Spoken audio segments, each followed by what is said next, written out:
नमस्कार दोस्तों, एलएसी के एक और नए एपिसोड के अंदर आपका स्वागत है।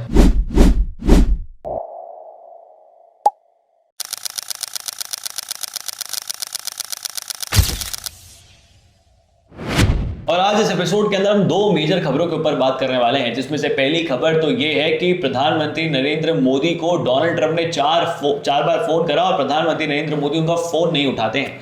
दूसरी खबर आती है कि जहां पर सुजुकी ने हिंदुस्तान के अंदर विश्व का लगभग सबसे बड़ा ऑटोमोबाइल मैन्युफैक्चरिंग प्लांट सेटअप कर दिया है, जो उन लोगों के ऊपर तमाचा है जो हिंदुस्तान को एक डेड इकोनॉमी माने बैठे हुए थे। लेकिन अगर हमारी पहली खबर की तरफ आ जाते हैं, जहां पर डोनाल्ड ट्रंप ने प्रधानमंत्री नरेंद्र मोदी को 4 बार फोन मिलाया और प्रधानमंत्री नरेंद्र मोदी उनका फोन नहीं उठाते हैं, ये जर्मन मीडिया क्लेम करना शुरू कर देता है। ये ना तो कोई वेस्ट का आउटलेट क्लेम करता है, ना कोई हिंदुस्तान का आउटलेट क्लेम करता है। ये जर्मन मीडिया इसको सबसे पहले रिपोर्ट करता है और बताता है कि किस प्रकार प्रधानमंत्री को 4 बार ट्रंप फोन करते हैं और प्रधानमंत्री उनका फोन नहीं उठाते हैं। ये चीज दर्शा देता है कि किस प्रकार भारत की सरकार, भारत के प्रधानमंत्री, भारत के लोग, भारत के किसान के साथ खड़े हुए हैं। वो भारत के हित में खड़े हुए हैं, अटल है, अपनी चीजों को लेकर समझदार है और अपनी आर्थिक व्यवस्था जो इकोनॉमी है उसको लेकर एकदम प्राउड फील करते हैं। तो कार्तिक, ये जो खबर आ रही है, अगर हम इसको एनालाइज करना शुरू करते हैं तो क्या सबसे मेजर चीज निकल कर आती है कि जर्मन मीडिया एकदम से ये सब चीजें क्यों क्लेम करना शुरू कर देता है? देखिए, जर्मन मीडिया क्लेम कर रहा है, इसका मतलब अपनों को जर्मनी की हालत को देखना चाहिए। जर्मनी की क्योंकि हालत कौन सी देखनी चाहिए? देखो, कोई सिक्योरिटी की नहीं, इकोनॉमिक हालत को देखनी चाहिए, जो बिजनेस हालत है उसको देखनी चाहिए। क्योंकि टैरिफ लग रहे हैं, डोनाल्ड ट्रंप सबके ऊपर टैरिफ लगा रहा है, अमेरिका की तरफ से टैरिफ लग रहे हैं, तो जाहिर सी बात है सबके बिजनेस हैम्पर होने वाले हैं, सबके एक्सपोर्ट्स हैम्पर होने वाले हैं, कहीं ना कहीं कटौती होने वाली है एक्सपोर्ट्स के अंदर। और पूरा का पूरा यूरोप और जर्मनी, ये सब जो देश है यूरोप के अंदर जितने भी देश हैं, प्लस जर्मनी, क्योंकि जर्मनी यूरोप के अंदर ही आता है, ये सब के सब इनके पास एक्सपोर्ट पावर बहुत ज्यादा है। यहाँ पर जर्मनी के अंदर देखने को मिलता है कि ऑटोमोबाइल इंडस्ट्री जो है वो काफी ज्यादा मात्रा में चीजों को एक्सपोर्ट करती है इंडिया, अमेरिका और अलग अलग देशों के अंदर, क्योंकि जर्मन कार्स हैं, अपन सब शौकीन हैं उन चीजों के, और वो चीजें एक्सपोर्ट करते हैं। तो क्योंकि वहां पर भी टैरिफ लगने वाले हैं, लग चुके हैं, तो देखने को मिलता है कि उनके भी एक्सपोर्ट्स हैम्पर होने वाले हैं। तो अब वो भारत को दूसरा पार्टनर देख रहे हैं। अब भारत को पार्टनर इस तरीके से देख रहे हैं कि हाल ही में भारत ने ब्रिटेन के साथ यानी यूके के साथ फ्री ट्रेड एग्रीमेंट साइन कर लिया। अब फ्री ट्रेड एग्रीमेंट साइन होने के बाद दोनों ही देशों के बीच जितना भी व्यापार हो सकता है उसके ऊपर कोई टैक्स नहीं लगेगा। ज्यादा से ज्यादा अगर टैक्स लगेगा तो 3% का लगेगा, नहीं से कोई टैक्स ही नहीं लगेगा, जिसके कारण देखने को मिलेगा। क्योंकि अब इसके अंदर भी मैं आपको फायदा बता दूं, इसके अंदर एक जो कहते हैं जो पारिवारिक व्यवहार है वो देखने को मिलता है। क्योंकि लंदन के अंदर आज जितने भी लंदन के ब्रिटिशर्स जितनी प्रॉपर्टीज ओन नहीं करते, उससे ज्यादा इंडियंस प्रॉपर्टी ओन करते हैं। वो वहां पर वोट भी देते हैं, वो वहां पर टैक्स भी देते हैं, वो वहां पर व्यापार भी करते हैं, जिससे लंदन यानी कि यूके की भी इकोनॉमी चलन में आती है। तो आपको देखने को मिले इस फ्री ट्रेड एग्रीमेंट से होगा क्या? फ्री ट्रेड एग्रीमेंट से नंबर ये होगा कि आसाम में जो चाय उगती है वो फ्री में यूके जाएगी, और यूके के अंदर जितनी भी बेंटली जैसी बड़ी बड़ी कारें बनती हैं, जिसके इंडिया के अंदर भी खूब सारे शौकीन हैं, क्योंकि इंडिया के पास खूब सारे ऐसे लोग हैं, बिलियनर्स हैं जिनके पास काफी पैसा है, वो लग्जरी कारों को खरीदने में ज्यादा सोचते नहीं है, तो वो उनको भी गाड़ियां चाहिए। और बेंटली महंगी है इंडिया में, लेकिन फिर भी कई व्यापारी खरीदते हैं। अब जब फ्री ट्रेड एग्रीमेंट लग जाएगा तो बेंटली और ज़्यादा सस्ती हो जाएगी, इंडिया के मार्केट के अंदर उसको बढ़िया एक्सपोजर मिलेगा, और इंडिया के जो मार्केट के अंदर नए मिलियनर्स जो आ रहे हैं वो भी बेंटली को खरीदना शुरू कर देंगे, और बेंटली की जो खरीदने की पावर है, बिकने की जो क्षमता है वो बढ़ जाएगी। तो जर्मनी इसको देख रहा है कि जर्मनी ये सोच रहा है कि फॉर एग्जाम्पल अगर मेरे पर टैरिफ लग जाते हैं, अमेरिका के अंदर मेरा माल नहीं एक्सपोर्ट हो पाता है, तो मैं कुछ माल अपना इंडिया में एक्सपोर्ट कर दूंगा। इसके तहत मैं फ्री ट्रेड एग्रीमेंट भी भारत सरकार के साथ कर लूंगा, जिसके तहत मेरा सामान और ज्यादा भारत में सस्ता हो जाएगा, कॉम्पिटिटर्स मेरे कम हो जाएंगे। हो सकता है जर्मन ऑटोमोबाइल इंडस्ट्री ब्रिटेन का ऑटोमोबाइल इंडस्ट्री को बीट करना चाहती है। जर्मन कार्स फिर भी बहुत अच्छी बनती है, उनकी मैन्युफैक्चरिंग बहुत अच्छी होती है, और अगर for example free trade agreement sign हो जाता है और वहां पर इंपोर्ट ड्यूटीज उन कार्स पे कम हो जाती है, तो मार्केट बहुत इजीली हिंदुस्तान के लोग कैप्चर कर सकते हैं। इस तरीके से साउथ कोरिया के अंदर हमने केस में देखा, बिल्कुल जैसे साउथ कोरिया के साथ फ्री ट्रेड एग्रीमेंट होता है, उसी प्रकार हम फटाफट से वहां पे साउथ कोरियन कार्स गाड़ियां होती है वो यहाँ पर हिंदुस्तान में बिकना शुरू हो जाती है, और बहुत अच्छे तरीके से बिकना शुरू हो जाती है, जैसे किया और होंडा। तो ये चीज जर्मनी के साथ भी हो सकती है, इसलिए जर्मनी को ये चीज पता है। हाँ, जर्मनी को ये चीज पता है। और फिर जर्मन वही सेम चीज है, क्योंकि यूरोप के अंदर इंडियंस खूब सारे फैले हुए हैं, जर्मन के अंदर भी खूब सारे इंडियंस फैले हुए हैं, कुछ तो इंडियंस भारत विरोध नहीं है, तो इस तरीके से इंडियंस फैले हुए, तो वहां पर एक वही जो पारिवारिक व्यवहार है वो बदलने वाला है, वो एक एंगेजमेंट होने वाली है। तो ट्रंप इसके पीछे नुकसान देख सकते हैं अपना।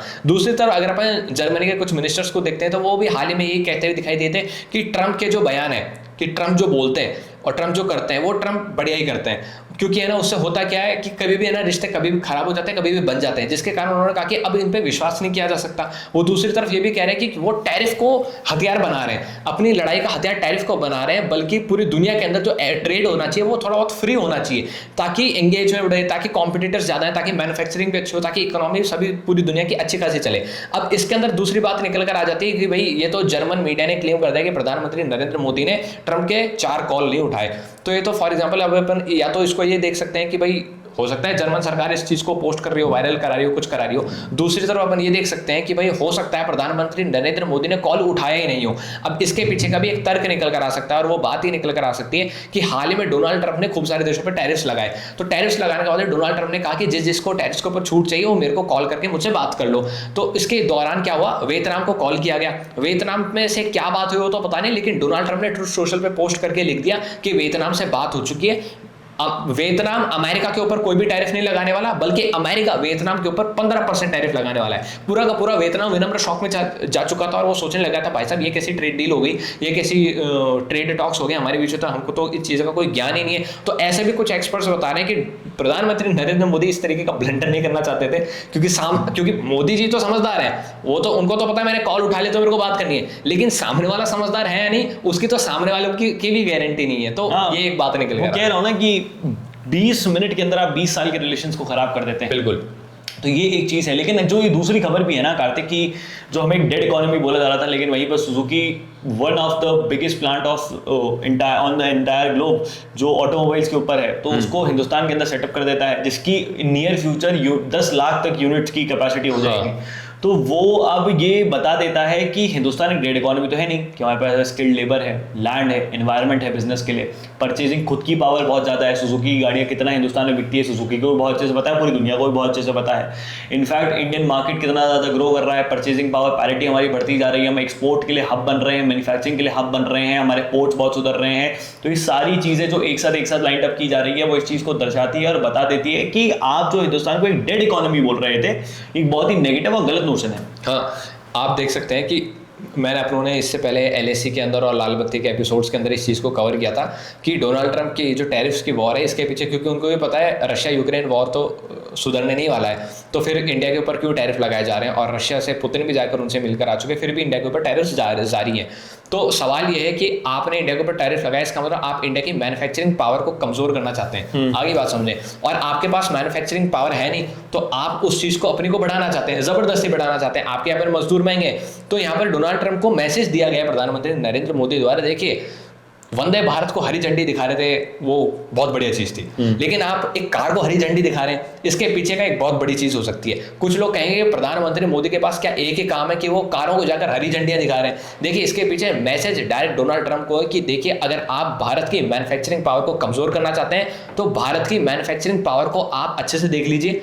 यहाँ पर हम आने वाले समय 10 लाख यूनिट्स कार बनाने वाले हैं, ईवी बनाने वाले हैं। सबसे बड़ी बात तो जिसके अंदर लिथियम आयन बैटरी लगती है, lithium ion battery critical mineral से बनती है। आगे बात सुनिए, वो भी हमारा चाइना से रिलेशन स्ट्रॉन्ग हो, और उल्टा हम 100 देशों को एक्सपोर्ट और करने वाले हैं गाड़ियां, और ये हमारे देश में मैन्युफैक्चर कर रहे हैं। तो ये बहुत बड़ा मैसेज है जो कि डोनाल्ड ट्रंप को है कि अगर आप हमारी मैन्युफैक्चरिंग पावर को अंडर एस्टिमेट करते हैं तो देख लीजिए हमारी शक्ति। और प्रधानमंत्री नरेंद्र मोदी ने विनम्र, सबसे पहले तो पूरी मीडिया ने इसको कवर करा, उसके बाद मोदी जी ने इसकी रील काट के चढ़ाई, और हाल ही में अपन जब खबर तैयार कर रहे थे तो मोदी जी ने इसके ऊपर पोस्ट भी चढ़ाई है कि भाई 10 फोटोज दिखाई, और वो नहीं, इन्फॉर्मेशन वॉरफेयर के अंदर भी आपको आगे रहना पड़ेगा कि आप कितना ज्यादा प्राउड फील करते हैं इन सब चीजों के ऊपर। हाँ, और ये डायरेक्टली इनडायरेक्टली बहुत लोगों को मैसेजिंग होती है, डायरेक्टली तो देश के लोगों को बताया जा रहा है कि आप कितना ज्यादा आगे बढ़ रहे हैं, सुजुकी की कॉस्ट रिड्यूस होगी, बहुत सारा काम होगा। और सुजुकी ने तो अब तक जो ये ईवी है, ये पहली ईवी है सुजुकी। हाँ। इससे पहले सुजुकी अपनी ईवी नहीं निकाल रहा था। जब MG ने सबसे पहले अपनी ईवी निकाली थी इंडिया के ऑटोमोबाइल इंडस्ट्री के अंदर, मार्केट के अंदर, तब ये कयास लगाई जा रही थी कि सुजुकी कब निकालेंगे, क्योंकि सबसे ज्यादा मार्केट कैप्चर सुजुकी का ही है ऑटोमोबाइल के अंदर इंडिया में। तो सुजुकी के बाद फिर MG निकाली, फिर टाटा महिंद्रा आ गई, उसके बाद सुजुकी ने हरी झंडी दिखाई। अब हरी झंडी सीधे मोदी से ही दिखा। खैर, आप लोगों की इन दोनों खबरों के ऊपर क्या राय है नीचे कमेंट बॉक्स में लिख के बताइएगा। इस वीडियो को शेयर करें, ज्यादा लोगों तक पहुंचाएं। जय हिंद, जय भारत, भारत माता की जय। हाँ,